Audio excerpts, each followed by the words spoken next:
It's just another ordinary day in the Clash villages. The air hums with the clang of hammers, arrows thud into wooden targets, and in the distance, the faint rumble of marching armies echoes across the land. Builders scurry like ants, upgrading walls, setting traps, and shouting over blueprints, while archers train with deadly focus. The clan hall looms over the village, calm and proud, a sleeping giant, always ready for war.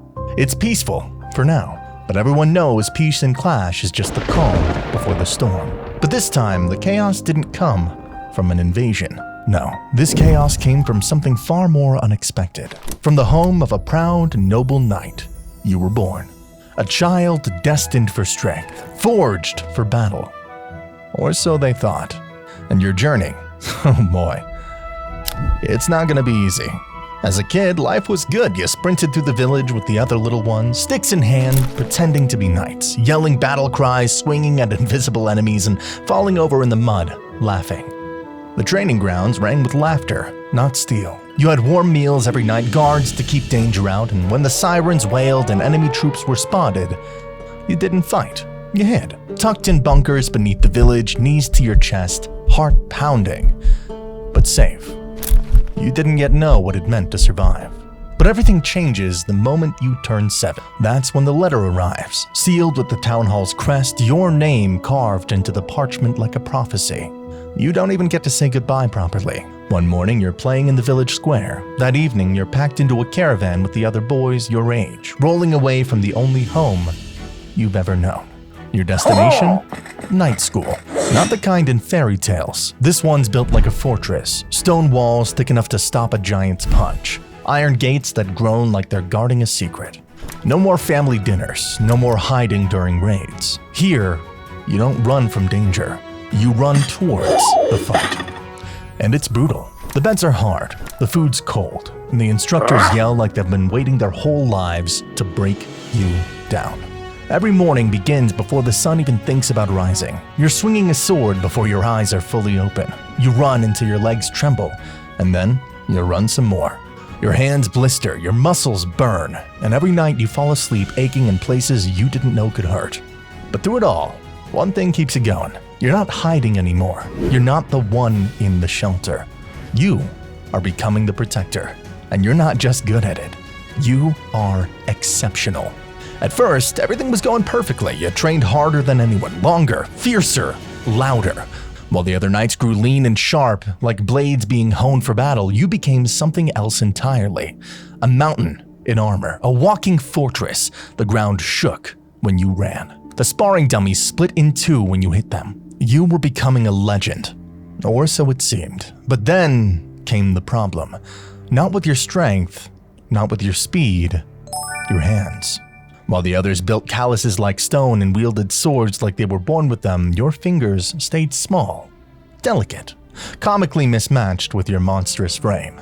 At first, no one said anything, they just stared. But soon, the whispers started. Is he holding that sword with chopsticks? Gentle giant, soft grip knight. And then came the laughter.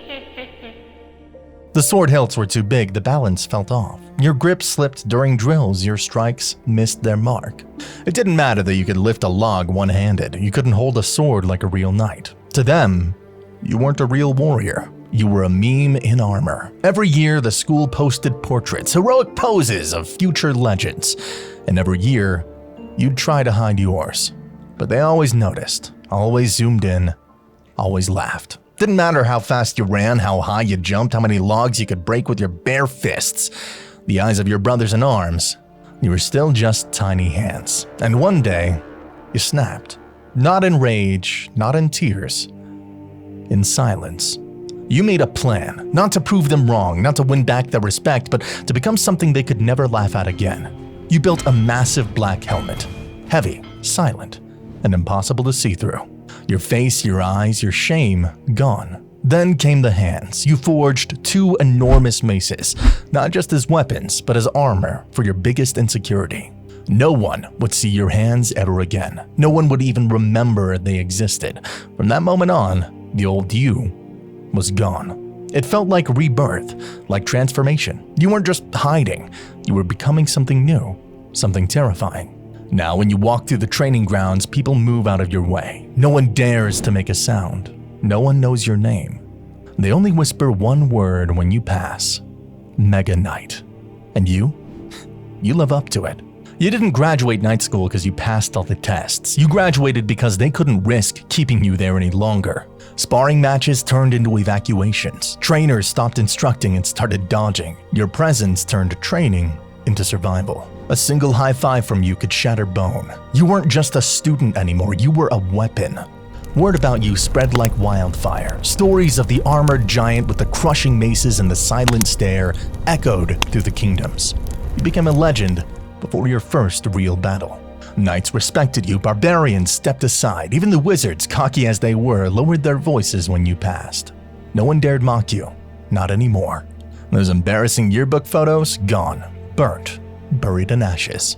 Your past was wiped clean, or so you thought. Because nothing ever goes exactly according to plan, does it? Someone still had a copy, one final unburnt yearbook. And of course, it was him, the Red King. He didn't just keep it for nostalgia, no, he put it on display. He showed it to his guards, his nobles, and even his jesters. The halls of his castle echoed with laughter at the old you, your awkward pose, your tiny hands. So you made a decision. You would get your revenge, not with a sword, not with words, but in the place where legends are born and reputations are shattered, the arena. You joined the Blue King's side, not out of loyalty, but with purpose. The battlefield would be your redemption, and your message would be written in crushed towers and broken troops. And it worked. The moment you leapt into the arena, the crowd went silent. Troops charged, and you sent them flying. Every stomp shook the ground. Every landing was an earthquake. No one could stop you. One by one they fell, archers, knights, hog riders, even the mini pekka. No one stood a chance. You were a force of nature wrapped in steel. And the Red King, he watched in horror as his joke became a nightmare. He threw everything he had at you, and you broke through every single time. There was only one card left in his deck, his last hope, his ultimate answer.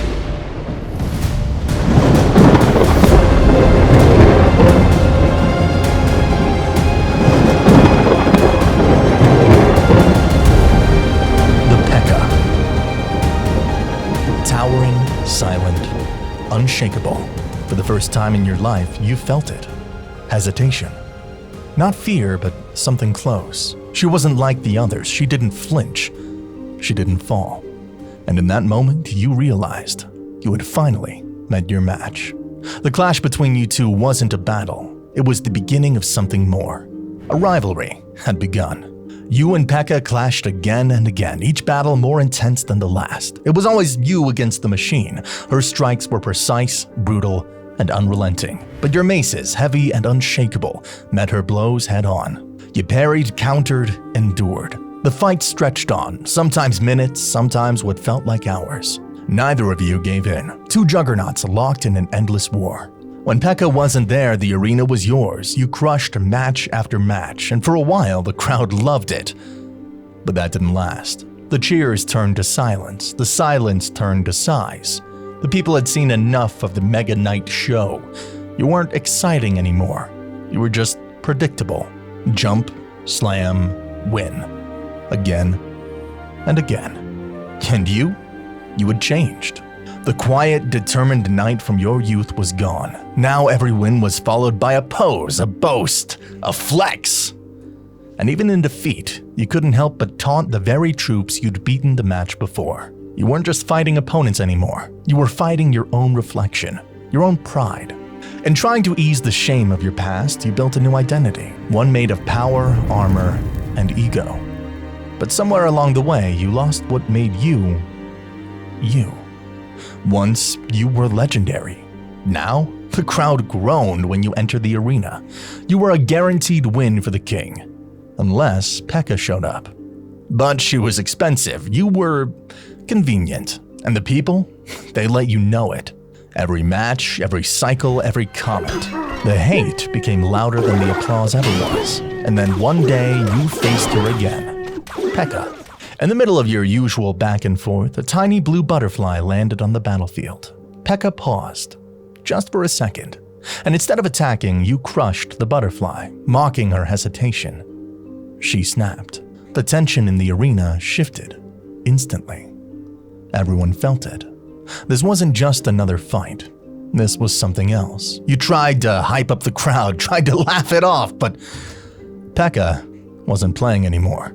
She charged. One brutal kick, and you hit the ground like thunder. You were losing. Badly. Somewhere deep down, you knew why. You'd stopped training. You'd stopped growing. You'd let the crowd feed your ego until it rotted you from the inside. But then, something changed. It was like the Clash gods themselves saw what you'd become and gave you one last chance. Power surged through your body. You felt faster, stronger, sharper. You were bigger, bolder. You rose to your feet, not as the broken shell of a knight you had become, but something more.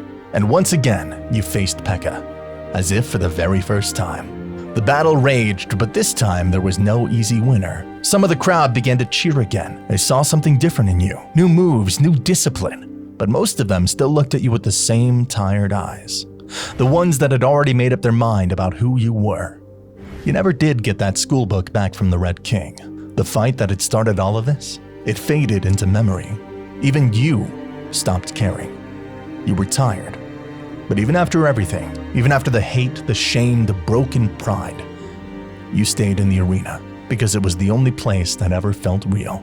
You spent your whole adult life being shamed for your hands. That shame turned to rage, and that rage turned to violence. And that violence turned you into someone the world grew to hate. So, now the question stands.